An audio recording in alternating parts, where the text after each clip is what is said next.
yang dasar yang masuk, yang salah satunya harus KTP tampil di itu ada nggak?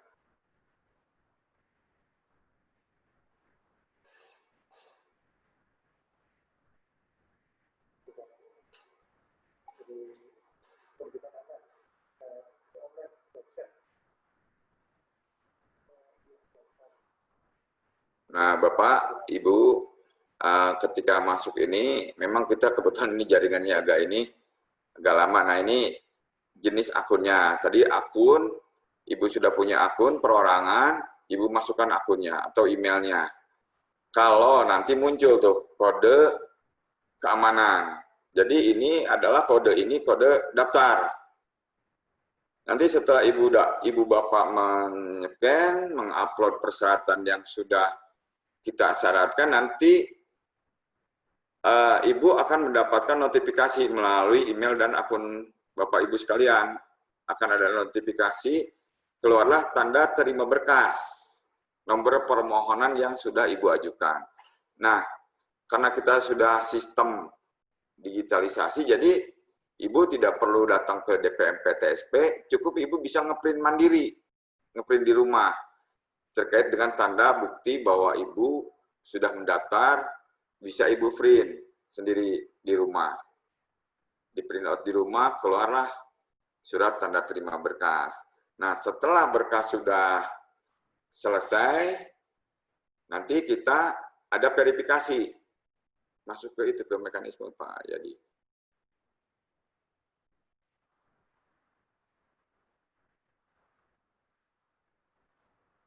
Yang di itu aja di slide.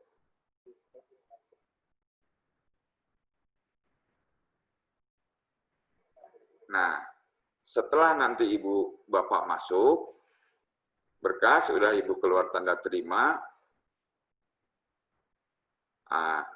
udah lengkap, berkasnya sudah tanda terima sudah keluar, nanti kita verifikasi. Setelah verifikasi nanti Ibu sendiri bisa men-tracking berkas Ibu. Posisi berkas saya sekarang ada di mana? Masih ada di pelaksanakah? Atau sudah ke bagian verifikasi? Atau ke bagian validasi? Atau sudah ada di kepala dinas? Ibu bisa tracking sendiri. Nah, caranya, trackingnya di sana di pelayanan kita ada tracking berkas. Ini bos, di bawah perizinan. Nah, ini. Di tracking berkas.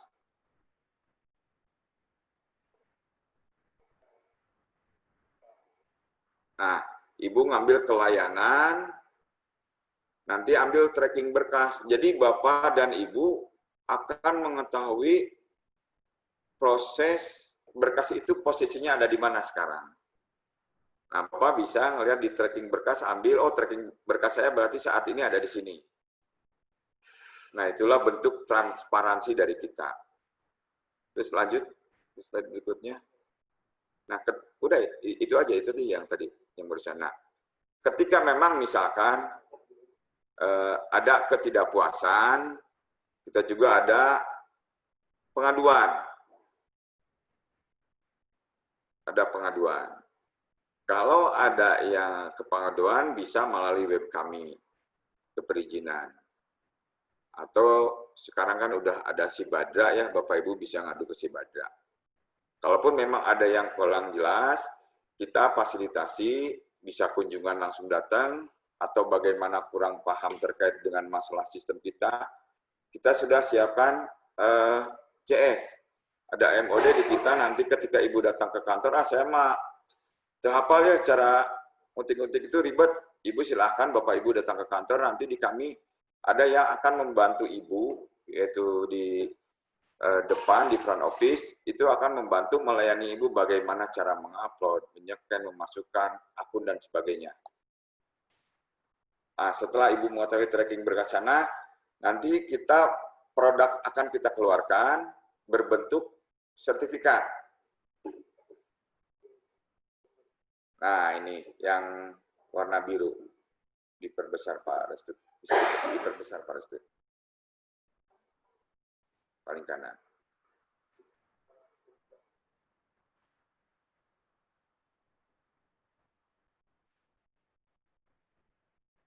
Nah, ini nanti ada notifikasi bahwa izin Bapak Ibu sudah selesai. Sertifikat, ini salah satu contoh sertifikat produksi industri pangan rumah tangga. Ada nomor sertifikatnya, nomor SK-nya sekian. Ya, kebetulan ini hanya contoh saja. Tanggal terbitnya ini tahun 2019. Nah, mungkin barangkali sampai sana dulu, kalaupun memang ada hal yang perlu dipertanyakan, nanti di sesi pertanyakan oleh panitia mungkin ada waktu. Mungkin itu aja dulu Pak, Ibu yang bisa saya sampaikan. Assalamualaikum warahmatullahi wabarakatuh.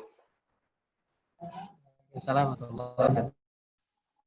warahmatullahi wabarakatuh. Jadi beri dicat pertemanan, naon bisa saya tekabur. Baik, terima kasih Pak Beni.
Mohon izin Bapak Ibu, kami kehilangan suara atau memang belum ada suara lagi ya Pak Hadi ya? Oke, sebentar Pak, feedback sini Pak ya.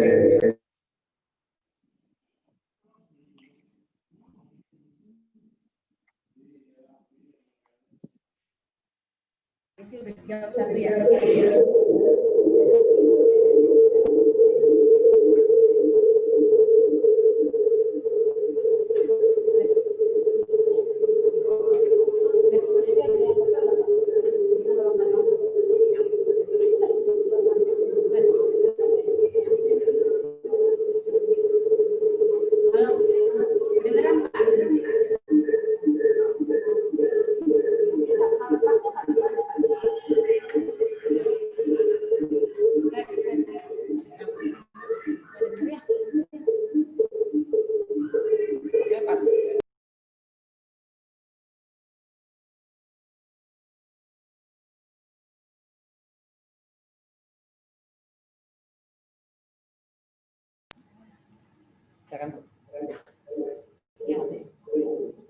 Mengenai NPWP tadi, saya ingin menanyakan pertanyaan pertama sudah dijawab sama Bapak ya, bahwa kita harus bayar pajak 2 tahun. Kalau harus bayar pajak 2 tahun terakhir, saya secara pribadi harus nggak masuk. Itu ya, saya soalnya nggak pernah bayar pajak. Karena memang nggak ada penghasilan masuk ke rekening saya dalam jumlah yang banyak. Yang kedua, apakah jumlah dari pajak itu berpengaruh pada untuk kualifikasi peserta UMKM juara ini? Begitu Pak pertanyaannya. Terima kasih.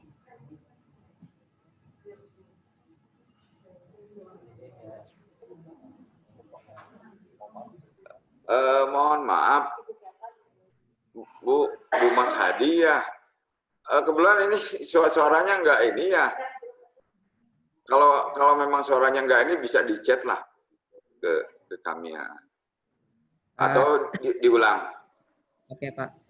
Tadi dari Ibu menanyakan tentang NPWP Pak ya. Kalau misalkan tidak ada NPWP, apakah untuk PRT ini masih bisa dilanjutkan? Kemudian juga tadi titipan pertanyaan dari ibu yang lain tentang apa IMB dan PBB itu sebagai persyaratan itu seperti apa ya Pak? Terima kasih buat peserta audien, Bapak dan Ibu. Untuk NPWP, sekaligus saja ya untuk NPWP, PBB, dan IMB. Karena itu sudah dipersyaratkan dan itu mutlak harus dilampirkan. Tadi sudah di awal sudah saya sampaikan karena ini kita by system ya.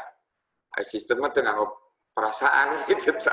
Jadi dia ayah itu saudara ayah dulur gitu. Jadi apa ya begitu ya dan tidak gitu. Isi atau tidak, kalau tidak diisi ya pasti akan ditolak. Nah, jadi pertama untuk NPWP itu harus, PBB juga wajib gitu. IMB apalagi gitu. Nah, cuman begini, kalau untuk PIRT, untuk yang melaksanakan produksi industri rumah tangganya di rumah, ada ketentuan. Ketentuan yang bisa digunakan tempat usaha hanya 20% dari luas bangunan. Hanya 20% dari luas bangunan. Luas bangunan itu kan sudah tercantum di IMB, Pak. Bapak Ibu, misalkan luas IMB yang Ibu miliki 100 meter. Berarti yang bisa digunakan warung atau tempat usaha hanya 20% dari 100 meter. Artinya 20 meter lah yang bisa digunakan untuk tempat usaha. Seperti itu Bapak Ibu. Mungkin itu yang bisa disampaikan dulu Pak terkait dengan NPWP, PBB, dan IMB. Oke, terima kasih Pak. Ibu-ibu ada pertanyaan lain? Assalamualaikum. Waalaikumsalam warahmatullahi wabarakatuh. Saya Emma, Pak. Saya mau tanya terkait perizinan itu kan ada di poin 3, ada IMB dan bukti lunas pelayanan pajak. Sedangkan saya statusnya itu kan bukan rumah saya pribadi tapi ngontrak ya. Nah itu gimana Pak? Ya Bu, memang ada beberapa yang seperti itu. Itu kita kan bisa dipinjam Bu ke si pemilik. Itu wajib. Itu Ibu bisa pinjamkan ke pemilik. Kalaupun nanti, makanya ketika Ibu misalkan mau, kalau boleh sarankan, ketika Ibu mau mengontrak satu bangunan gitu atau satu rumah, itu ketika ada usaha itu yang bersangkutan si pemilik bangunan harus tahu bahwa kita akan usaha ini, mohon pinjam apa PBB-nya. Nah nanti kan kalau terkait yang bersangkutan misalkan, oh Pak, sebagai gaduh bumina alimun mayar pajak, gitu.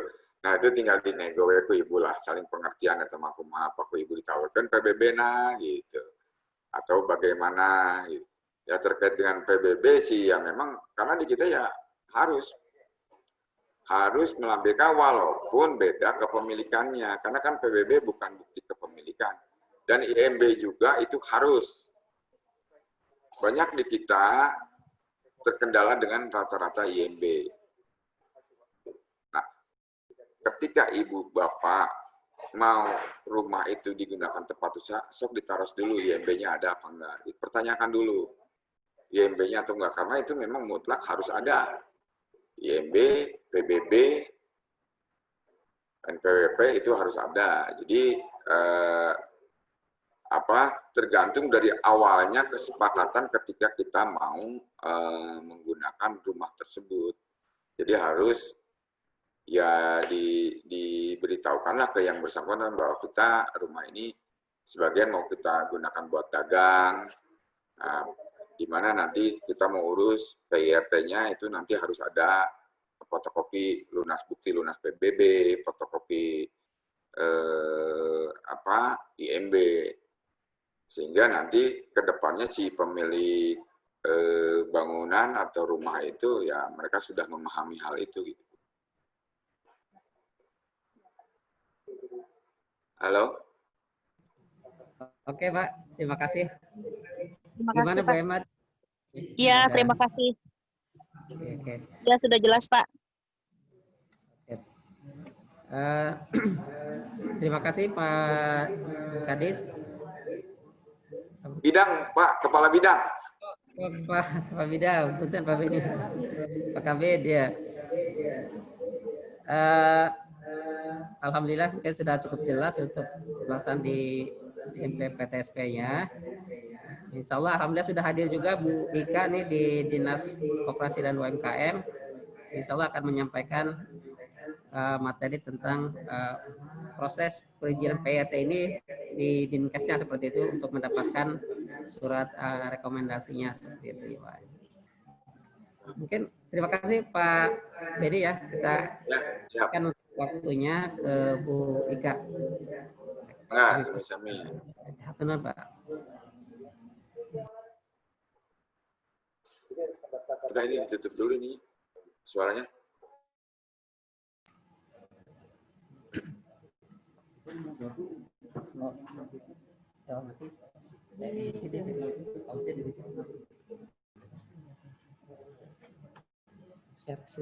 Ya.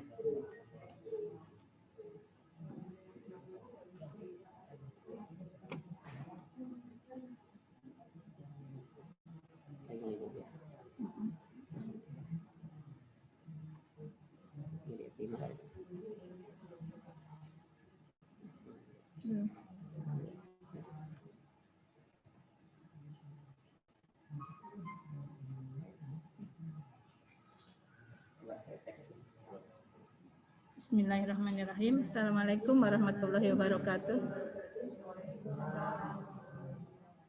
Alhamdulillahirrahmanirrahim. Puji dan syukur kita panjatkan kehadirat Allah Subhanahu wa Ta'ala yang karena kasih sayangnya ya atas kehendaknya kita semua bisa sebagian berkumpul di Dinas Koperasi dan UKM dan sebagian mengikuti kegiatan ini secara daring ya. Tak lupa salawat dan salam semoga senantiasa tercurah kepada junjungan kita Nabi besar Muhammad SAW beserta keluarga, sahabat serta umatnya yang senantiasa menjalankan risalahnya. Pada yang terhormat Pak Medi selaku tuan rumah ya, dan Pak Beni mungkin masih hadir di sini ya. Pak Beni masih hadir nggak? Ada. Ya, Pak Beni ini dulu teman saya jalan-jalan karena kita sama-sama di Natadani Kota Bogor ya. Jadi selalu mengantarkan kontingen yang ikut MTQ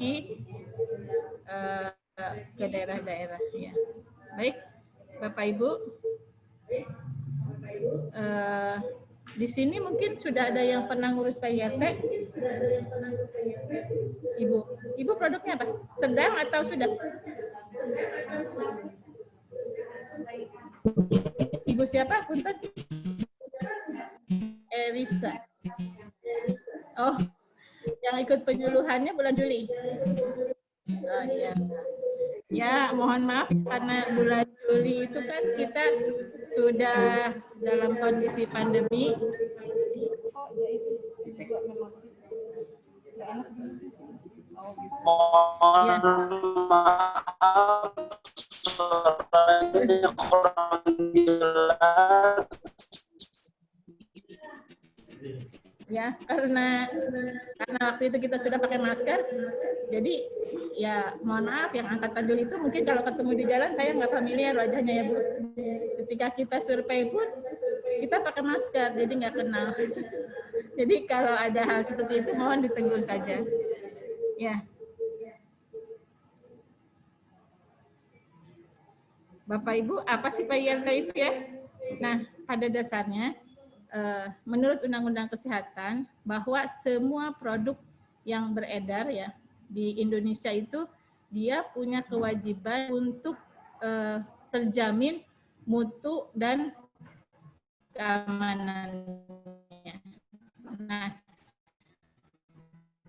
pemerintah dalam hal ini melakukan pengawasan terhadap mutu dan keamanan ini dilakukan dalam 2 tahap. Yang pertama, pengawasan pre-market Ya, jadi pengawasan dilakukan sebelum produk itu beredar. Yang kedua adalah pengawasan post market. Nah, pengawasan yang dilakukan setelah produk tersebut beredar. Pengawasan pre-market ini dilakukan melalui adanya kewajiban untuk melakukan pendaftaran pangan. Nah, Kepala Badan POM melalui Peraturan Badan POM tahun 2016 tentang pendaftaran pangan olahan telah mengamanatkan seperti ini. Ya. Jadi untuk pangan itu, ya, dia mempunyai seperti ini, yang diproduksi dalam negeri atau yang diimpor wajib memiliki izin edar. Dikecualikan dari ketentuan tersebut adalah yang pertama yang diproduksi oleh industri rumah tangga pangan. Wah, berarti saya nggak wajib punya izin edar dong, ya, nggak wajib mendaftarkan. Ini yang namanya untuk industri rumah tangga disebut sebagai sertifikasi. Jadi sebenarnya bukan izin ya. Makanya sertifikasi PIRT ini termasuk yang belakangan baru dilimpahkan kewenangannya kepada DPM PTSP karena asalnya tadinya dia adalah bukan perizinan, ya, hanya berupa sertifikasi. Yang kedua, dikecualikan dari ketentuan simpan kurang dari 7 hari. Jadi Bapak Ibu yang punya produk kurang dari 7 hari itu sebenarnya tidak ada kewajiban untuk mendaftarkan. Seperti kemarin ada yang mau daftar onde-onde, gitu ya. Tetapi ketika tidak diwajibkan, apakah tidak boleh? Ya, itu tidak wajib, tapi bukan berarti tidak boleh.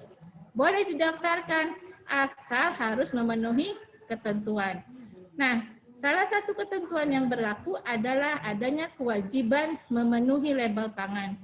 Di label pangan itu ada beberapa unsur yang harus terpenuhi. Salah satunya adalah pencantuman masa kadaluarsa. Kalau onde-onde kita tahu sendiri kan, itu paling lama berapa hari? 2 hari. Jadi udah susah-susah buat label, hari ini dibuat, besok sudah kadaluarsa. Ya. Jadi akhirnya itu tidak perlu susah-susah untuk mengurus PIRT. Kecuali mungkin nanti dimodifikasi si onde-onde itu jadi onde-onde kering gitu. Bisa nggak tuh nanti? Kan di dalamnya gula tapi di luarnya itu kering gitu. Siapa tahu nanti ya kalau dia bisa tahan 7 hari atau 5 hari ada setidaknya seperti roti itu bisa. Ya, tapi tadi harus memenuhi unsur di dalam pelabelan, ya. Yang ketiga yaitu dimasukkan dalam jumlah wilayah Indonesia dalam jumlah yang kecil. Misalnya untuk sampel dalam rangka permohonan pendaftaran. Misalnya kita mau mendaftarkan kurma dari luar, ya, kemudian didaftarkan ke Badan POM untuk memperoleh ML, ya. Jadi ketika dia hanya berupa sampel saja itu tidak wajib untuk didaftarkan. Yang kedua misalnya bawa produk tersebut untuk diteliti, itu juga tidak wajib. Atau untuk konsumsi sendiri ya, misalnya kita habis jalan-jalan, dari mana bawa oleh-oleh itu kan tidak wajib didaftarkan. Ya. Kemudian yang keempat digunakan lebih lanjut sebagai bahan baku. Jadi kalau ada bahan baku diimpor dalam jumlah besar, itu ketika diimpor dalam jumlah besar belum punya kewajiban untuk mendaftarkan. Hanya ketika dia dijual langsung, ya dijual tidak secara langsung ya, dia dijual dalam bentuk misalnya 1 kilo, dia kena kewajiban untuk didaftarkan. Yang kelima, dikemas dalam jumlah besar dan tidak dijual secara langsung kepada konsumen akhir. Jadi maksudnya dia dikirim ke pabrik untuk menjadi bahan baku atau dikemas ulang. Itu tidak wajibnya. Kemudian yang dijual dan dikemas langsung di hadapan pembeli dalam jumlah kecil sesuai permintaan konsumen. Ini adalah contohnya pedagang-pedagang kue yang ada di pasar yang kita bisa beli seon, 1/4, setengah kilo. Ya, itu tuh tidak diwajibkan untuk mendaftarkan pangannya. Hanya kalau mau dikemas ulang itu harus. Ya, jadi ketika misalnya Bapak Ibu beli keripik singkong di pasar dalam jumlah bal-balan, kemudian mau dikemas ulang jadi setengah kilo gitu ya. Nah itu ketika Bapak Ibu mau mengemas ulang, yang mau dikemas ulangnya pun harus sudah PIRT. Karena kami di Dinas Kesehatan hanya akan memeriksa ke tempat Bapak Ibu, tidak mungkin meriksa ke pabrik asalnya. Ya, jadi pabrik asalnya juga harus sudah punya izin PIRT. Ya, boleh mengemas ulang, tapi produk yang akan kita kemas ulang sudah punya PIRT. Kalau MD bagaimana? Tidak bisa, karena MD kan sama PIRT itu kan beda level ya. Nggak mungkin yang tadinya MD kita kemas ulang jadi PIRT. Ya. Kalau yang MD dikemas ulang yang harus jadi MD lagi. Kemudian ini yang dimaksud tadi izin edar pangan olahan itu ada 3. Ya, 2 dikeluarkan oleh Badan POM. Ya, ada MD, ada ML. Contohnya, ada nggak MD-nya? BPOM, RI, MD. Ya, MD itu singkatan dari makanan domestik. Jadi tidak perlu dibaca jadi MD. Karena memang sudah bahasa Indonesia. Ya, MD, makanan domestik. Kemudian ML, makanan luar. Jadi dari impor, kemudian diedarkan di Indonesia. Jadi kalau misalnya mau mengemas ulang kurma itu harus ML, tidak bisa MD, apalagi PIRT. Nah, yang ketiga adalah PIRT. Ini yang akan kita bahas. Apa sih itu PIRT?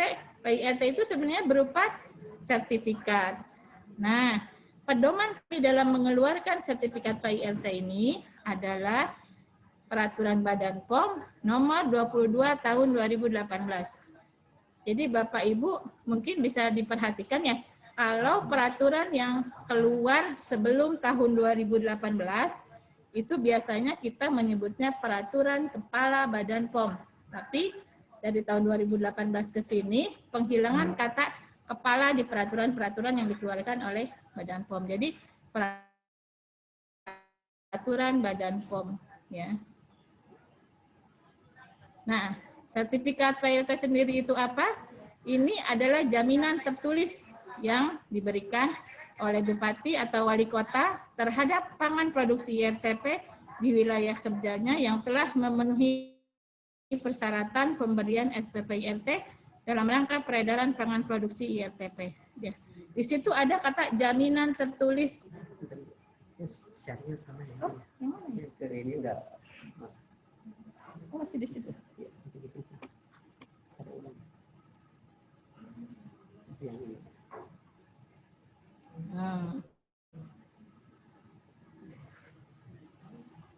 Mana ini lanjutnya Pak? Oh ini ketutupan. Ini bisa kan pakai ini? Ya, ya. Jadi di situ ada kata jaminan tertulis. Yang namanya jaminan itu pasti bukan main-main, karena di dalamnya di situ ada kata jaminan. Jadi si yang menjamin itu punya keyakinan bahwa hal yang dijaminnya pasti punya kelebihan ya. Katanya mungkin Bapak Ibu kok jadi ribet gitu, mau buat PIRT aja jadi ribet.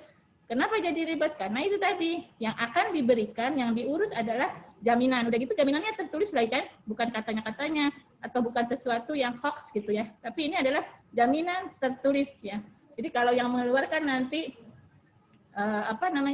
pemerintah daerah dalam hal ini DPM PTSP ya.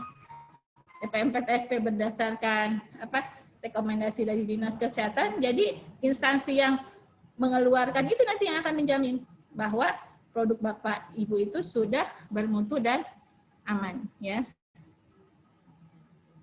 Kemudian agak susah ya. Ini nih Pak, ininya jalan-jalan terus.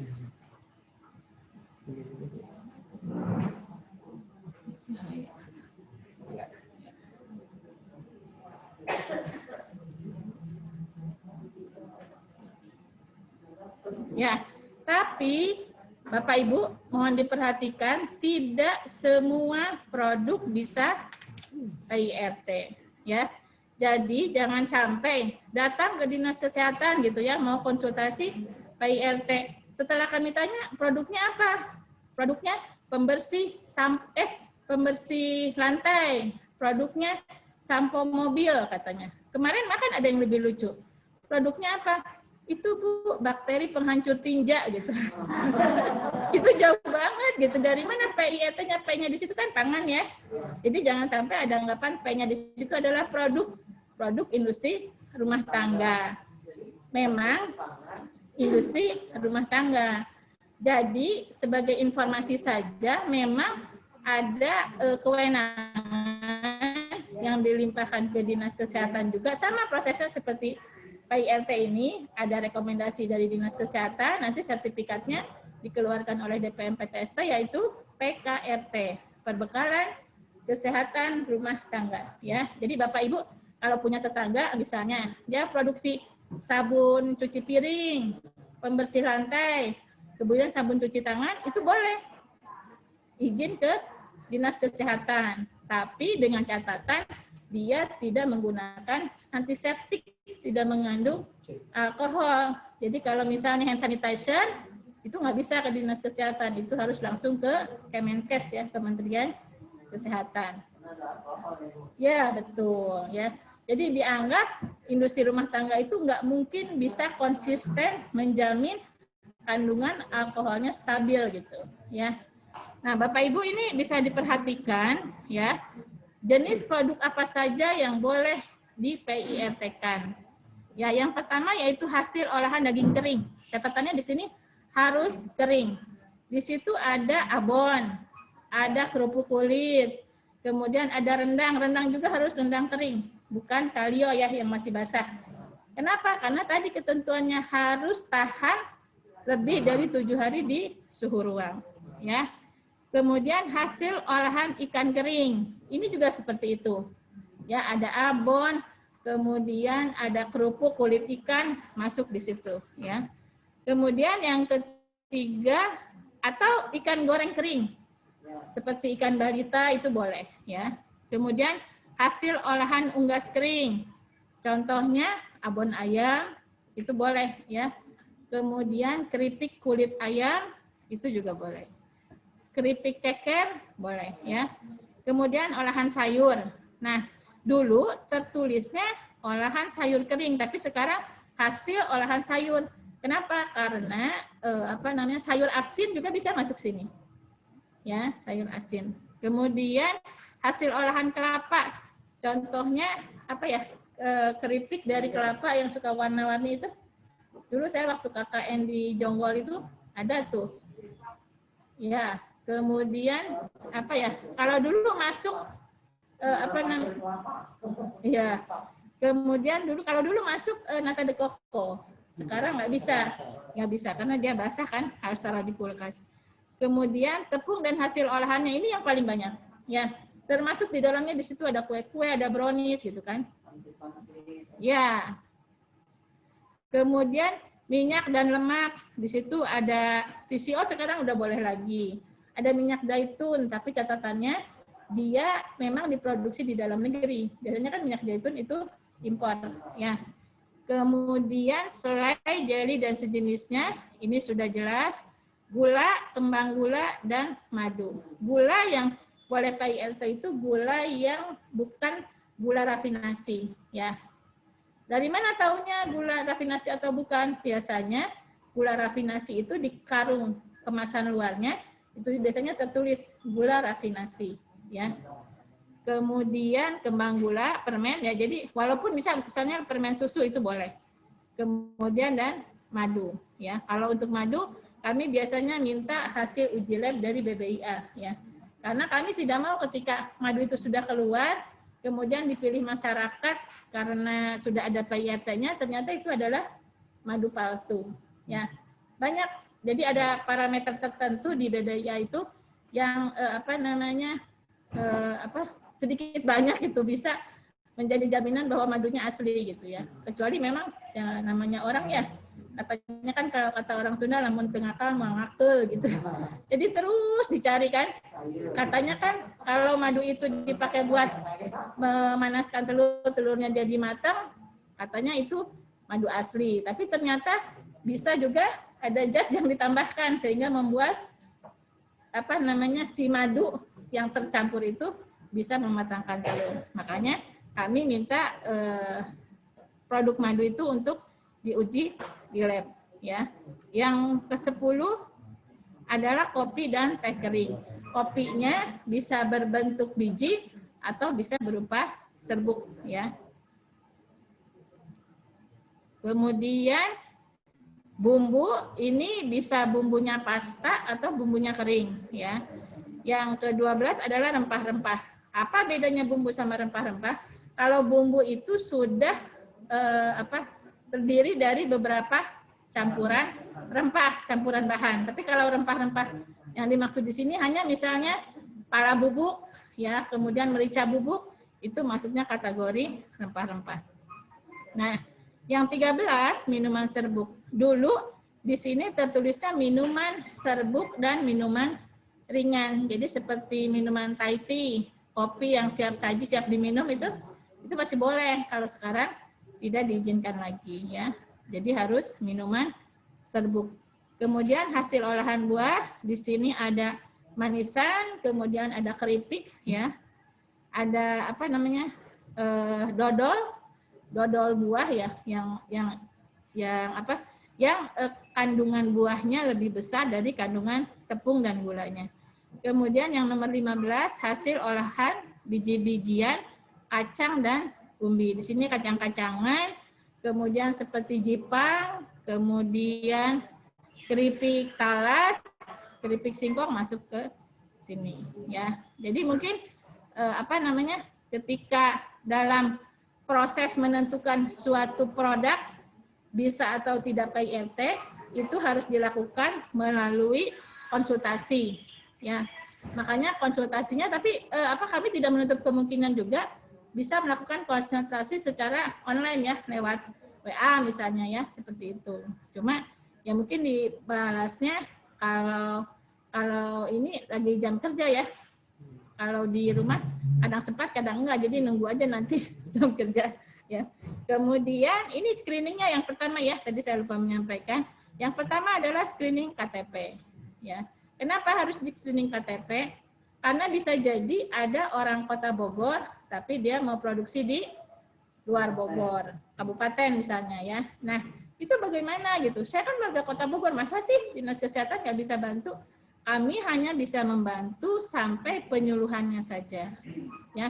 Nanti kita bahas di tahapan selanjutnya ada yang namanya penyuluhan, ya. Karena kan walau bagaimanapun dia orang Kota Bogor, jadi kami hanya sampai batas tadi sebagai peserta penyuluhan, ya.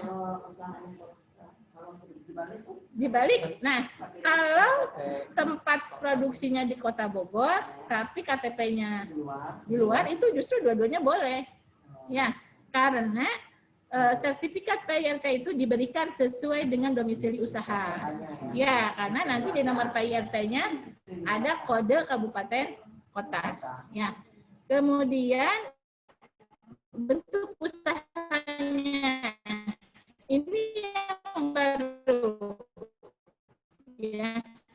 Sebenarnya kalau di peraturan 18 itu tidak ada ketentuan bahwa yang namanya PT tidak boleh PIRT, tapi ketentuan tersebut ada di Permenkes nomor 26 tahun 2018. Jadi ketika pemerintah sudah mengeluarkan peraturan pemerintah tentang OSS, kemudian Kementerian Kesehatan menindaklanjuti dengan mengeluarkan Permenkes tadi, yang isinya adalah perizinan di bidang kesehatan yang dilimpahkan ke DPM PTSP, ya. Nah, di situ salah satu ketentuannya itu untuk PIRT tidak boleh dalam bentuk perseroan terbatas karena dianggap permodalannya sudah tidak sesuai dengan definisi industri rumah tangga pangan, ya. Kemudian tadi tempat produksinya harus jelas-jelas di rumah, ya. Kalau dari sisi peraturan Badan POM itu tidak ada ketentuan berapa persennya. Cuma tadi Pak Beni sudah sampaikan 20%. Ya. Ya, ya. Kemudian yang keempat 1 2 3 4 yang keempat adalah peralatannya harus dari manual sampai semi otomatis. Kenapa, Bu? Bisa juga di rumah, dia di satu kamar, tapi kan orangnya pintar ya. Jangan salah kira nih Bapak Ibu. Ada beberapa bahkan ya yang banting setir jadi produsen industri rumah tangga. Padahal dia tadinya adalah ahli mesin pesawat terbang. Cuma sekarang kan Indonesia tidak produksi pesawat terbang. Jadi sekarang produksinya apa? Dulu sari mengkudu, kemudian bolen. Ya otomatis kan, tapi kan dia biasa berpikir keras ya. Waktu itu pernah sari kurma juga. Sari kurma itu kan ketika produksi harus diaduk selama 8 jam. Tapi dia bisa menciptakan alat, jadi iya tinggal dipencet, tinggal tidur kalau malam. Jadi pagi-pagi sudah selesai pengadukannya. Tinggal ngecek kekentalan katanya gitu seperti itu. Nah, itu sekarang tidak boleh lagi karena sudah diperjelas ya definisi dari peralatan. Nah, yang ketiga jenis produk seperti yang sudah saya sampaikan tadi ya. Kemudian ini pemenuhan persyaratannya ya, administrasinya, fotokopi KTP pemilik ya. Jadi harus disesuaikan antara fotokopi KTP pemilik dan permohonan. Jangan sampai KTP-nya siapa yang tanda tangan siapa gitu ya, itu harus ada kesesuaian ya. Nah, yang kedua rekomendasi puskesmas setempat ya. Ini untuk menjamin bahwa lokasinya betul-betul di Kota Bogor ya, karena sebenarnya kami Dinas Kesehatan itu punya kewajiban untuk melakukan pembinaan setahun sekali ya. Cuma bayangkan saja, kemarin saja waktu kita ngobrol-ngobrol ya Pak, itu sudah sampai 1017 industri rumah tangga di Kota Bogor. Kalau setiap tahun harus kami datangi, itu bisa-bisa tiap hari nggak ada di kantor ya, keliling terus gitu. Jadi akhirnya kami limpahkan ke petugas di wilayah. Jadi kami inginnya tuh kalau misalnya mereka turun ke wilayah, misalnya ke Posyandu, di daerah situ ada yang punya PIRT, sekalian ditengok masih jalan atau enggak, masih memenuhi persyaratan atau tidak, ya. Yang ketiga ini surat pernyataan patuh pada peraturan perundang-undangan, ada formulirnya, ya tinggal diisi ditandatangan, nanti peraturannya disampaikan saat penyuluhan, ya. Kemudian data produsen, ya, data produk dan alur produksi, ya. Yang kelima desain label, label juga itu ketentuannya ada, harus ada 7 unsur, ya, harus ada nama produknya, ada komposisinya, ada masa kadaluarsanya, kemudian ada alamat produksi, ada nama usaha, jenis produk ya. Jadi harus ada kesesuaian, ya mungkin pernah saya ceritakan ya di pertemuan sebelumnya itu. Jadi pernah dulu karena instansi Kota Bogor itu baik sama UKM gitu ya, akhirnya dibuatinlah labelnya. Tapi mungkin karena terlalu banyak yang dibuatkan, kemudian yang ngedesainnya juga pusing gitu. Pernah judulnya minuman sari pala. Ya, tapi di ininya jambu. Di komposisinya jambu gitu kan. Kan nggak nyambung gitu kan. Jadi harus ada kesesuaian di situ. Jadi apapun yang ada pada produk harus tertera pada label. Ya, karena pada dasarnya label itu adalah seperti identitas dari produk, dan intinya harus ada jujur dan transparan, ya. Kemudian tata cara produksi. Jadi kami itu yang akan mengajukan PIRT sudah menentukan bagaimana tata cara penentuan kode produksinya, ya. Kalau yang gampangnya sih tinggal menentukan disamakan dengan tanggal produksi. Tapi nanti saat pemeriksaan sarana akan kami jelaskan lebih lanjut. Biasanya ya kami sarankan nggak letterlock menunjukkan tanggal produksi karena itu terlalu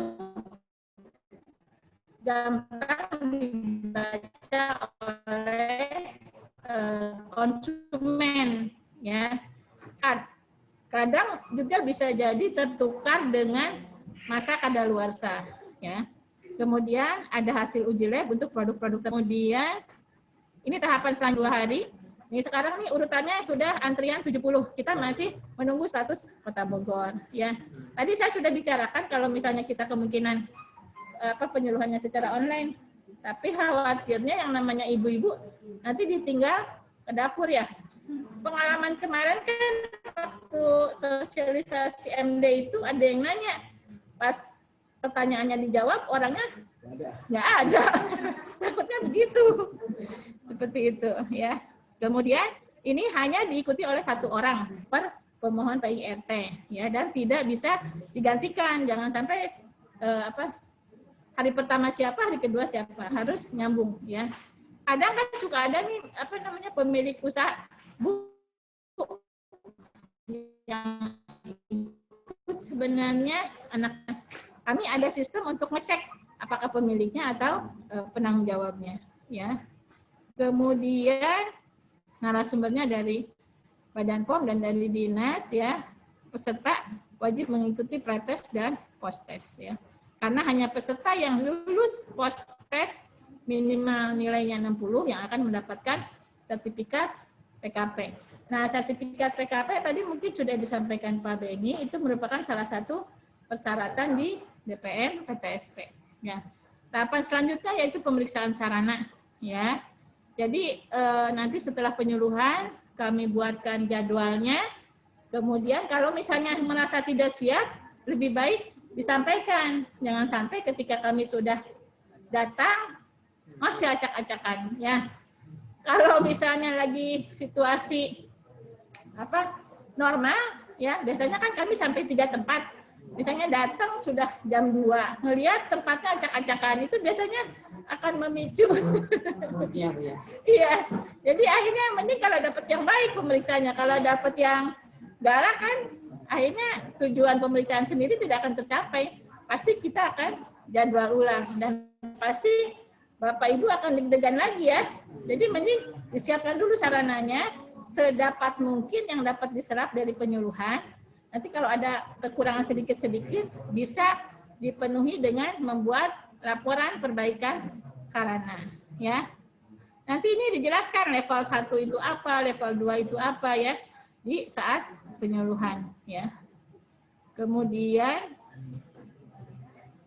nah, ini adalah penentuan nomor PIRT. Jadi Bapak Ibu, nomor PIRT itu ada 15 digit. Digit pertama yaitu jenis kemasan. Digit kedua jenis produk, dan ketiga ya. Ada 15 tadi ya jenisnya. Jadi itu tadi yang 15 itu berdasarkan kode ya. Jadi kalau misalnya Bapak Ibu punya produknya punya produknya misalnya marning jagung ya. Itu kan dari biji, berarti nomor 15 ya. Nah, nomor 15 jenis kemasannya plastik, berarti nanti digit pertamanya 2, digit kedua dan ketiganya 06, 4567-nya Kota Bogor itu adalah 3271. 32 Provinsi Jawa Barat, 71 Kota Bogor ya. Kemudian digit ke-89-nya adalah nomor urut produk Bapak Ibu. Jadi kalau misalnya baru mendaftarkan satu produk, berarti 01. Jadi pemerintah sudah mengkhawatir, produk saya banyak Bu, ada 20 misalnya, masih bisa. Ya. Kemudian di kabupaten kota, ya sampai hari ini sudah 1018, ya 1018. Kemudian digit 1415-nya ini adalah tahun berakhir masa berlaku. Jadi kalau Bapak Ibu daftar hari ini, ya kemudian keluar tahun ini, berarti nanti ujungnya adalah angka 2 dan 3. Berarti sertifikat PIRT-nya berlaku sampai tahun 2023. Tapi, ya 5 tahun Bu. Sekarang kan 25, segitu ke 18 ya. Ya 5 tahun. Tapi 3 bulan sebelum habis sudah harus diperpanjang. Nah, berkaca dari yang tahun 2015 kemarin, itu rata-rata sudah habis baru datang dan minta cepet gitu. Gimana kami nggak bingung dalam kondisi seperti ini kan paling banyak 2 yang bisa kami periksa. Ya, karena kami berprinsip tidak membuka masker di luar ya. Jadi nggak ada ceritanya kita minum, makan gitu ya di tempat yang diperiksa. Karena khawatir kan, ya kami tetap menjaga protokol kesehatan. Kalau 3 tempat, itu bisa dari jam 9 sampai jam 2, jam 3, kami nggak buka masker, nggak minum gitu. Bisa tepar di jalan. Karena itu 2 lah, kita berangkat jam 8, paling jam 1 paling lama sudah kembali lagi ke kantor. Ya. Nah, kemudian diterbitkanlah rekomendasinya. Nanti Bapak Ibu bayar retribusi. Ya. Sering yang nanya, bisa nggak ditransfer? Ini harus dibayar secara manual ke Bank Jabar. Jadi dengan berbekal formulir yang diambil dari bagian keuangan dinas kesehatan, lalu bayar ke Bank Jabar. Ya, secara manual. Pastikan formulirnya sudah lengkap, sudah dicap, ya, seperti itu. Kemudian rekomendasi tersebut dibawa ke DPM PTSP. Ya, selanjutnya. Tadi mungkin sudah dijelaskan ya sama Pak Beni ya. Tadi saya khawatir nggak ada DPM PTSP, makanya saya siapkan. Karena tadi sudah dijelaskan, mungkin informasi yang saya sampaikan cukup sekian. Kalau ada pertanyaan, kami persilahkan. Kami kembalikan ke moderator, tapi moderatornya lagi keluar. Nah, kalau makanan frozen itu masuknya ke MD, ya.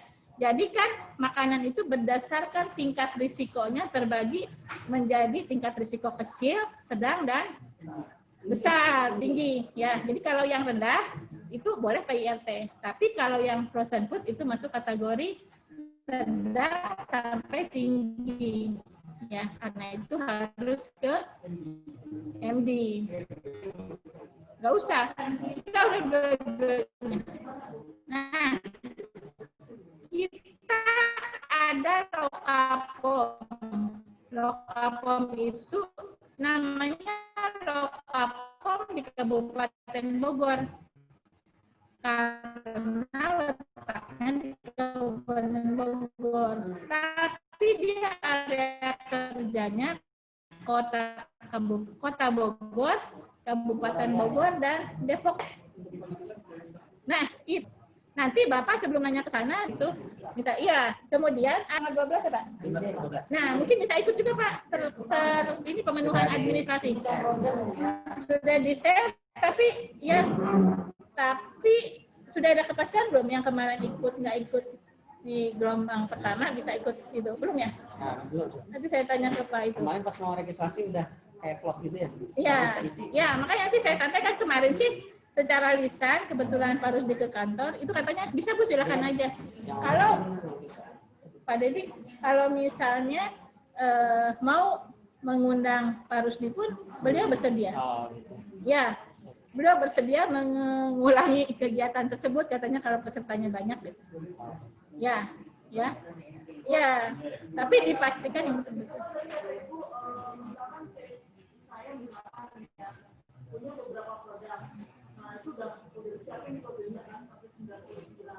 Nah, pada saat pembuatan PIRT itu bisa sekali bisa, iya. Enggak, asal begini Bu, asal Ibu sudah punya formula yang baku, maksudnya bukan produk coba-coba.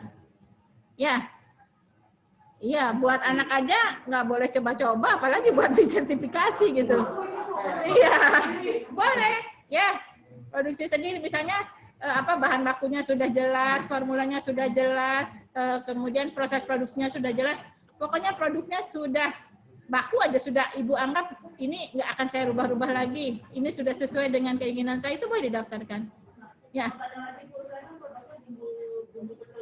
Ya. Ya. Satu, enggak, iya satu-satu. Walaupun nanti sama, tapi kan beda penggunaannya dan beda formulanya, komposisinya, iya betul. Jadi satu-satu. Ya, ya. Nanti kan kalau Ibu ke dinas, Ibu dapat berkas pendaftaran. Nah, ada yang namanya data produk. Nah, data produknya tinggal Ibu fotokopi sendiri sebanyak produk yang Ibu inginkan. Ya, tapi walaupun misalnya produknya bumbu pecel, ya. Jangan bumbu pecel deh. Misalnya produknya keripik singkong. Ibu rencana ada beberapa kemasan. Yang pertama misalnya plastik, yang kedua aluminium foil. Itu didaftarkan 2 nomor, Bu. Karena tadi kode jenis kemasannya kan beda.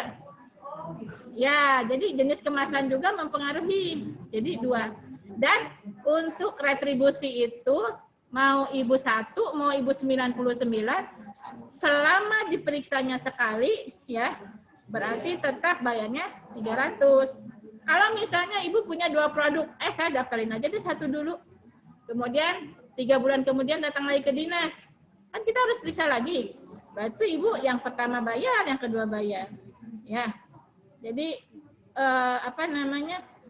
retribusinya itu dikaitkan dengan pemeriksaan. Jadi kalau misalnya saya daftar 1 produk, tapi ternyata pas pemeriksaan pertama ibu jelek banget, sehingga kami harus datang lagi untuk memastikan tempatnya sudah diperbaiki gitu kan. Nah, itu ibu kena 2. Iya, makanya sebelum kami datang kan sudah ada yang harus dipersiapkan, ya. Jadi jangan Surveinya berapa kali? Ya, betul, disurveinya berapa kali. Ya, tapi jangan sampai itu menjadi beban yang menyebabkan ibu stres gitu. Karena dulu pernah Bu, ada yang produksi kolang-kaling. Saking takutnya dia sampai studi banding. Jadi ketika kami periksa ke industri lain, industri rumah tangga yang lain, dia ikut studi banding lah gitu. Apa sih yang diperiksa? Saya ikut ya Bu, dia memohon-mohon aja. Ya udah Bu, ikut aja gitu. Kebetulan yang kami datangi itu tempatnya bagus. Dia kan tanpa stres. Habis itu 1 bulan kena tipes. Padahal ketika kami periksa sarananya baik-baik saja. Cuma ada beberapa yang memang harus diperbaiki gitu. Jadi ya jangan sampai terlalu meremehkan, tapi jangan sampai juga terlalu dibuat beban gitu. Jadi akhirnya nggak selesai kan, sayang gitu. Ya. Oh. Ya. Kemasannya. Ya. Kalau untuk PYT itu tidak pengaruh. Tapi kalau untuk MD itu pengaruh. Ya. Kami varian juga tidak mempengaruhi. Misalnya ada rasa barbecue ya, kalau keripik misalnya. Ada rasa keju itu tidak. Ya, selama itu tadi bumbunya dari satu perusahaan yang sama kan, itu berarti kan keamanannya kan sama. Jadi 1 ya. Ya. Nah, itu ibu harus daftarnya kabupaten. Boleh ikut di Kota Bogor hanya penyuluhannya saja. Ya, karena perlu kami sampaikan kalau di Kota Bogor itu penyuluhan keamanan pangannya setahun itu bisa 3 sampai 4 kali. Ya, tapi kalau di kabupaten cuma 2. Bahkan di Depok itu katanya cuma sekali. Ya. Kalau punya 2 pabrik berarti 1 di kabupaten, tergantung dia dua-duanya. Setiap tempat harus punya. Harus punya, ya. Kemudian dia cuma ikut penyuluhannya di mana pilih aja gitu, kabupaten atau kota. Dan untuk kalau yang ikut penyuluhan saja kan berarti tidak bayar, karena penyuluhannya itu kan dibiayai APBD, ya. Kalau tidak ada pada retribusinya kami nggak berani itu minta bayaran, karena kan memang retribusi itu dibayarkan ke Aspenda. Ya Ibu. Ya. Modelnya yang ada 3. Model bentuknya ya. Apa saja misalnya? Oh. Tapi dari sisi komposisi sama persis. Yang membedakan tadi bentuk yang sama. Tadi bakar? Ada bakar. Nah, itu bakar yang beda. 2, ya, yang goreng sama yang bakar. Ya. Ya. Bayarnya tetap 1. Kalau jadi bayar itu sesuai dengan jumlah survei. Iya, betul. Berapa kali disurvei? Ya. Ya. Nah, kalau garam itu masuknya MD Bu, karena dia kan masuknya bahan ini ya, bukan apa namanya, iya. Bahan baku dia masuknya. Ya. Ya. Ya, tapi iya, cuma kalau didaftarkan lewat MD itu ada ketentuannya Bu. Kandungan yodiumnya harus sekian persen gitu. Makanya kemarin kan ada yang konsultasi tentang garam Himalaya. Sekarang kan lagi tren nih. Saya sudah tanyakan ke Badan POM. Jadi mereka juga masih mengkaji. Kalau untuk MD itu jelas tidak bisa karena kan dari luar. Kalau untuk ML pun berarti kalau dikategorikan garam, dia harus memenuhi ketentuan tadi. Kandungan yodiumnya. Sementara itu kandungan rhodiumnya rendah katanya. Hasil lab, Bu. Ya. Ya, betul. Jadi kemarin kan sudah disampaikan. Jadi Bapak Ibu mungkin pertama yang harus dilakukan kalau mau MD itu kan konsultasikan dulu denah ruangannya ya, sesuai atau tidak. Kalau misalnya belum ada ruangannya, baru rencana gitu kan, buat dulu denahnya. Kalau sudah disetujui, baru dibangun, baru dibuat, dirapihkan gitu ya. Kalau sudah ada. Kemudian nanti mengajukan PSB, pemeriksaan sarana baru. Kalau PSB hasilnya sudah oke, ada hasilnya nanti didaftarkan baru ke Badan POM. Kalau tidak salah harganya malah 150.000 ya Pak Dedi kemarin. Kan dia 300. Terus dapat diskon 50%. Jadi hanya 150. Daftar produknya. Masuk PIRT masuk. Asal dia tahan 7 hari lebih dari, kalau nggak tahan nggak bisa. Apa itu Bu? Oh nggak bisa. Itu kan harus frozen ya, harus disimpan di kulkas. Itu MD masuknya Bu. Ya. Bukan tingkatan frozen, tingkatan keamanan produk. Nah, iya. Kalau rendah PIRT, kalau sedang sama tinggi itu langsung ke MD. Ya MD. Yang gula rafinasi tadi ya? Ya. Yang misalnya kita beli ini kebetulan di tempat saya itu ada gula. Kalau misalnya kita mau kemas ulang, Ya. tadi kan itu bilang boleh Ya. kemas ulang, terus kita izin lagi gitu. Ya. Itu berarti tergantung pada izin. Iya, dia yang dia produksi itu gula rafinasi atau bukan. Kalau gula rafinasi nggak boleh. Tapi kalau gula yang non rafinasi itu boleh. Iya, dia harus ada MD, harus. Iya, cuma masalahnya itu tadi. Ketika dia izin edarnya MD, nggak bisa dikemas jadi PIRT. Kenapa di situ masih tercantum gula? Karena kan di daerah penghasil gula sana banyak industri rumah tangga yang menghasilkan gula sendiri kan. Dia misalnya punya kebun tebu, ya. Kemudian daripada dijual murah, dia produksi gula sendiri secara tradisional. Kemudian dia kemasan kecil-kecil. Makanya di situ masih tercantum gula, ya boleh PIRT. Gula seperti itu yang boleh, ya. Iya, produksi sendiri. Sama dengan yang kayak apa? Kan ada juga di pelabuhan kan. Kita misalnya ambil barang di pasar, kan kayak ya. Ya, misalnya jagung. Ya. Nah, terus habis itu kita olah kan. Berarti itu nanti itu izinnya masuk PIRT. Iya, si jagung itu diolah diapakan, Bu? Digoreng. Oh, iya, itu boleh. Jadi Bu, sebenarnya kalau yang tangan segar itu, yang kita beli, misalnya kita beli apa ya? Beli singkong ya, untuk diproduksi jadi keripik singkong, itu si singkongnya nggak ditanya kalau hasil pertanian. Ya, tapi kalau Ibu mau menjual hasil pertanian, misalnya jagung, seperti di Swalayan itu kan ada jagung yang dikemas pakai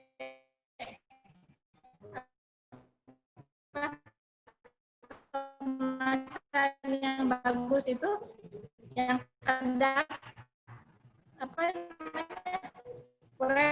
di wrapping. Nah, itu harus didaftarkan, tapi daftarnya bukan PIRT. Itu ada di Kementerian Pertanian, PSAT namanya, Pangan Segar Asal Tumbuhan. Ya. Nah, nanti mungkin bisa juga kalau misalnya Kota Bogor di Dinas Pertanian gitu. Ya, itu bukan ke kami. Jadi kadang misalnya ada yang bawa telur puyuh mentah, telur ayam, telur bebek, ini mau di PIRT nggak bisa. Tapi kalau telur asin itu bisa. Ya, karena kan dia sudah diolah. Ya. Apa? Oh. Nah, nah. Ya. Ya.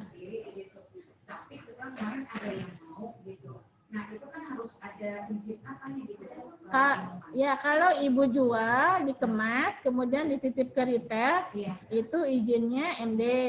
Kalau ibu kemas di depan konsumen, seperti teh poci itu izinnya sertifikat layak sehat.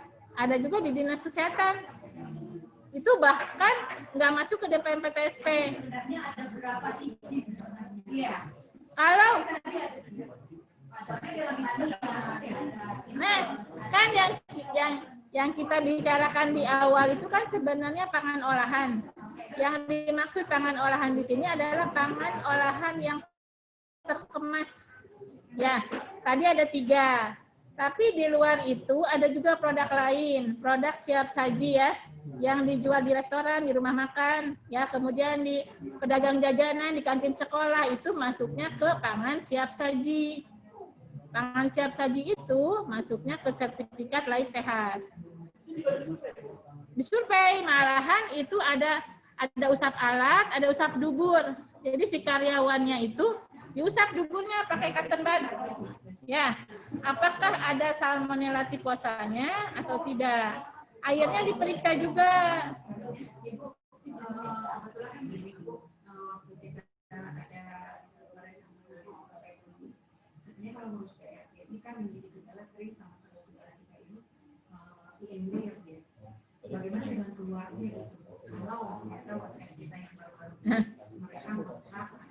Nah, itu tadi Bu, kewenangan kami itu kan hanya nanti tanya lagi ke Pak Beni. Ya, kewenangan Dinas Kesehatan dalam Peraturan Badan POM nomor 22 tahun 2018 itu hanya sampai menerbitkan rekomendasi. Ya. Jadi untuk selanjutnya tentang IMB itu bisa dikomunikasikan dengan tadi DPMPTSP. Di sini ada Pak Kabit ya, Pak Beni. Ya. Pak Beni yang tadi materi pertama, ya. Tadi sudah dijawab. Kita juga minta tolong sama pendamping Kedua yang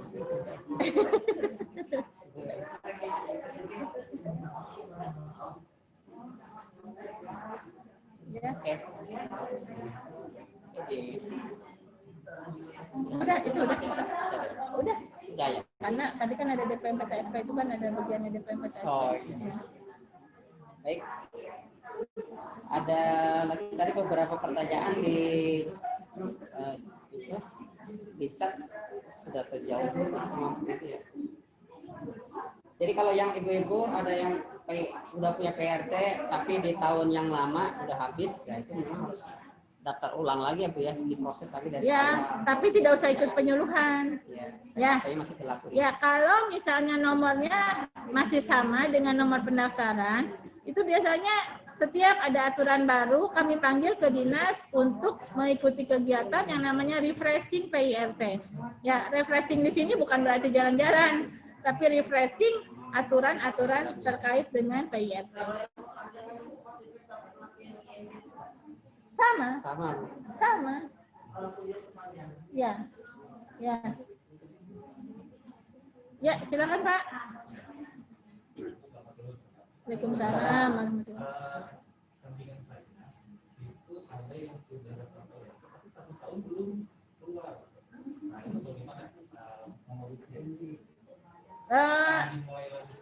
ya, sampainya sampai di mana tuh Pak?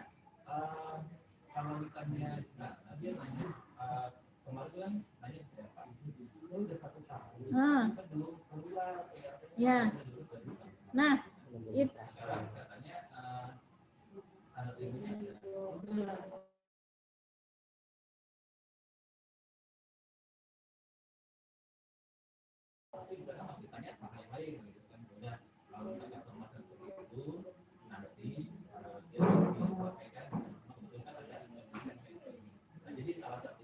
Ya, itu ya. Mohon terjelaskan ya. Itu kendala gimana terhenti. Ya sudah ikut penyuluhan belum? Sudah ikut penyuluhan belum? Kalau sudah ikut penyuluhan, Ya,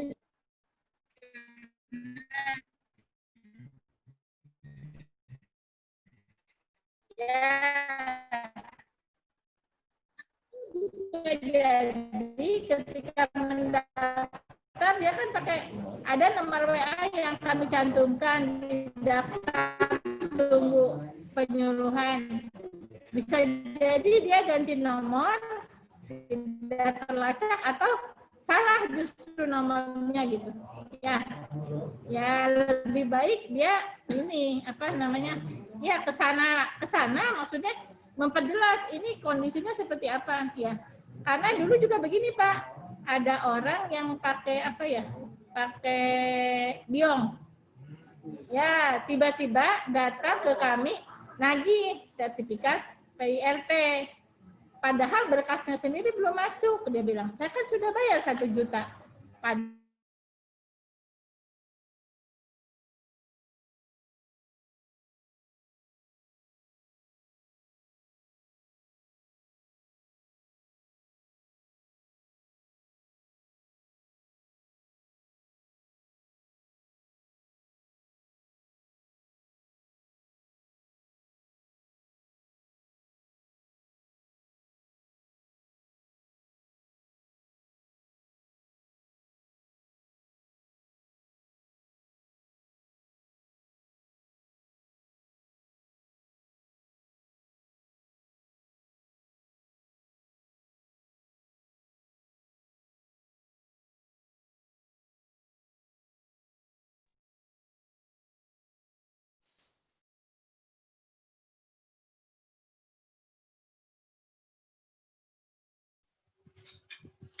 Mohon maaf, Ibu, suaranya tidak terdengar.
Saling menyalahkan kalau ada apa-apa gitu. Ada penanggung jawab yang betul-betul concern dengan agen sanitasinya. Ya.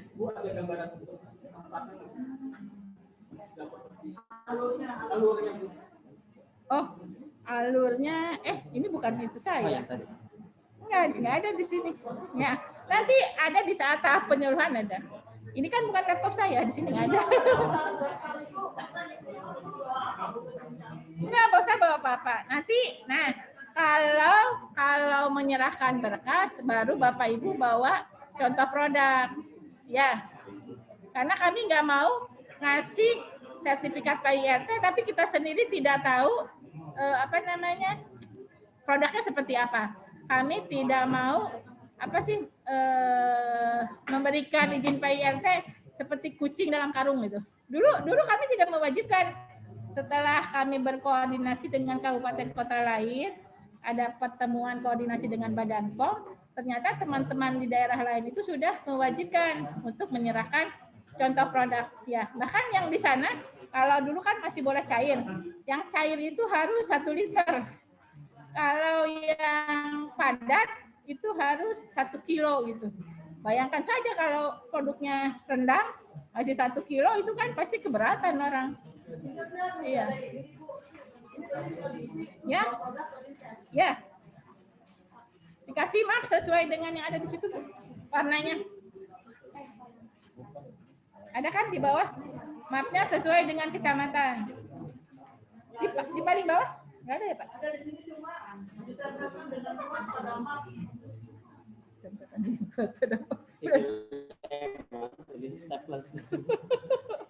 Oh iya, nggak ada mapnya ya? Bogor Utara itu hijau, Bogor Selatan merah, Tanah Sareal putih. Enggak, map biasa juga nggak apa-apa. Ya. Bogor Timur itu merah muda, Bogor Tengah biru.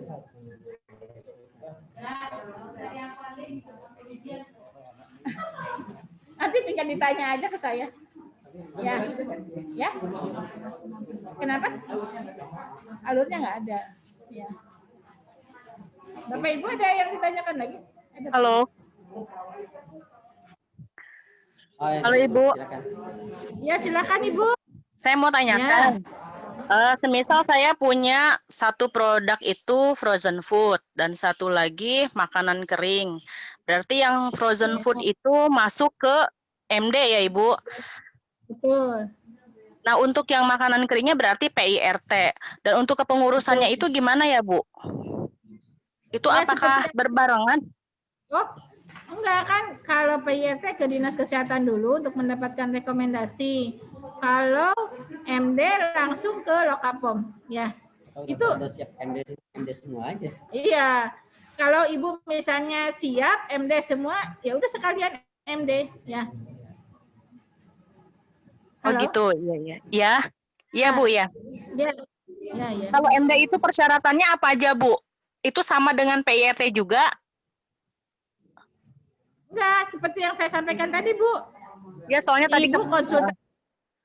Soalnya tadi Ibu keputus-putus Ibu, maaf. Ya. Ya. Ibu konsultasi dulu ke Lokapom terkait dengan sarana yang Ibu miliki ya, sarana produksi. Kemudian nanti kalau sarananya sudah sesuai, Ibu mengajukan PSB, pemeriksaan sarana baru. Kalau nanti hasil PSB-nya sudah bagus, Ibu tinggal mendaftarkan ke Badan POM. Ya, bisa online kalau daftar ke Badan POM-nya. Oh gitu, Halo? iya Bu. Iya, iya Bu. Nah.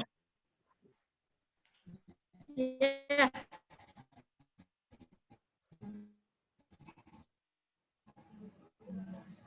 Ya, terima kasih Ibu. Suaranya. Kalau yang online ini juara semua ya?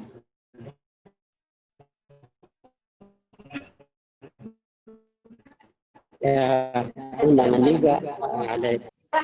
Ya sama-sama. Ya. Baik, terima kasih semuanya. Ada pilih. Ya, insya Allah nanti untuk slide-nya nanti bisa di-share di grup ya, terutama untuk yang webcam juara. Nanti akan di-share di grup webcam juara Kota Bogor.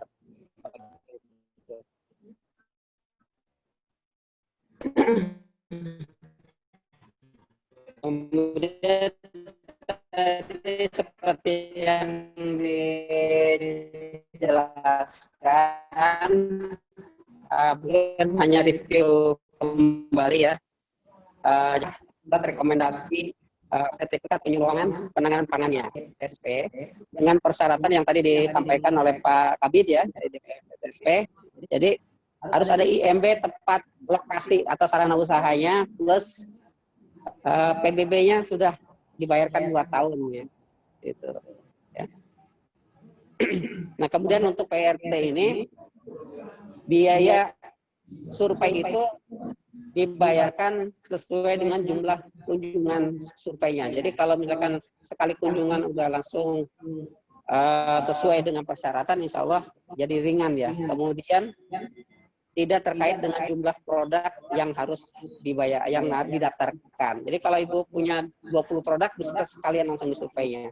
Jadi biayanya tidak terkait dengan jumlah produknya atau variannya seperti itu ya. Nah, kebalikannya dengan yang MD, Bu. Kalau yang MD itu terkait dengan jumlah jenis produknya dan variannya. Bahkan termasuk varian gramisasinya. Jadi kalau beda gram kemasan yang berbeda itu bisa jadi pembayarannya berbeda-beda pula gitu. Jadi kalau ada kita satu produk tapi ada 2 kemasan, maka bayarnya 2 kali untuk MD. Tapi untuk surveinya itu gratis. Jadi untuk PSB-nya itu dari BPOM itu administrasi. Nah itu mungkin hanya sekedar review, mudah-mudahan nanti bila memungkinkan kita juga mungkin bisa meminta dari Lokapom untuk sosialisasi MD seperti itu ya. Termasuk juga kita ada dari BJB ya untuk sosialisasi beberapa program terkait dengan dukungan permodalan untuk para UKM di masa pandemi ini ya, mungkin terkait dengan ekonomi nasional ya. Mungkin sementara ini dari kami ya, dari pendamping UMKM Juara ini dan juga dari dinas, mungkin acara hari ini cukupkan. Untuk link YouTube-nya ada juga ya, nanti mungkin bisa di-share. Dan juga materinya akan di-share di grup nanti. Terima kasih kepada Pak Kabid DPM PTSP, Pak Beni, ya, kemudian juga terima kasih kepada Bu Ita yang sudah berkenan hadir bersama kita pada siang hari ini. Dan juga terima kasih kepada semua pendamping dan juga Pak Kabid UMKM, Pak Medi yang sudah menyediakan tempat untuk kita semua juga, dan juga terutama juga kepada para peserta UMKM Juara yang sudah berkenan hadir di tempat ini. Baik, untuk selanjutnya mungkin Pak Kabid mau menyampaikan, silakan Pak Kabid. Ya, terima kasih Mas. Assalamualaikum warahmatullahi wabarakatuh. Terima kasih kepada para narasumber juga dan Pak Beni yang tadi telah menerangkan tentang bagaimana alur APWT. Mudah-mudahan ini ada pencerahan yang walaupun memang belum penuh ya. Nanti mungkin kalau dirasakan kurang, nanti kita undang lagi Bu Ika yang berdosen, karena ini hanya sebagian kecil Bu Ika yang yang ikut. Tentunya banyak di luar sana yang ingin ikut tentang PRT, karena kan izin PRT salah satu upaya untuk kita mengembangkan pemasaran, karena ada beberapa RIDA yang mensyaratkan PRT. Itu mungkin terima kasih juga kepada para pendamping yang telah menjalankan bekerjasama dengan acara ini. Dan juga insya Allah Rabu depan setiap Rabu kita mengadakan pertemuan. Rabu depan insya Allah dari Kementerian tentang halal ya. Nanti Rabu sebelah juga insya Allah ada tentunya banyak materi-materi tadi setelah ada dari Bang Jawa seperti tadi Pak Koordinator sampaikan. Itu saja mungkin. Assalamualaikum warahmatullahi wabarakatuh. Waalaikumsalam warahmatullahi wabarakatuh. Baik. Iya, insya Allah nanti coba disampaikan. Baik, terima kasih Pak Medi atas sambutan dan penutupan ya untuk agenda hari ini, penegasan kembali. Oke, kita tutup acara hari ini. Terima kasih banyak dan mohon maaf atas segala kekurangan. Assalamualaikum warahmatullahi wabarakatuh.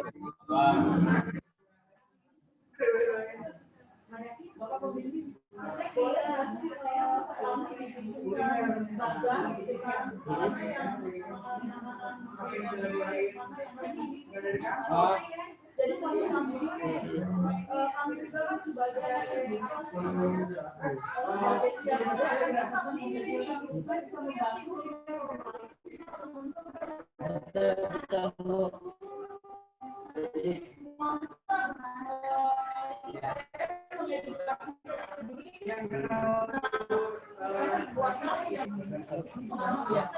Kalau mau coba nanti kita coba buatkan ya Bu ya.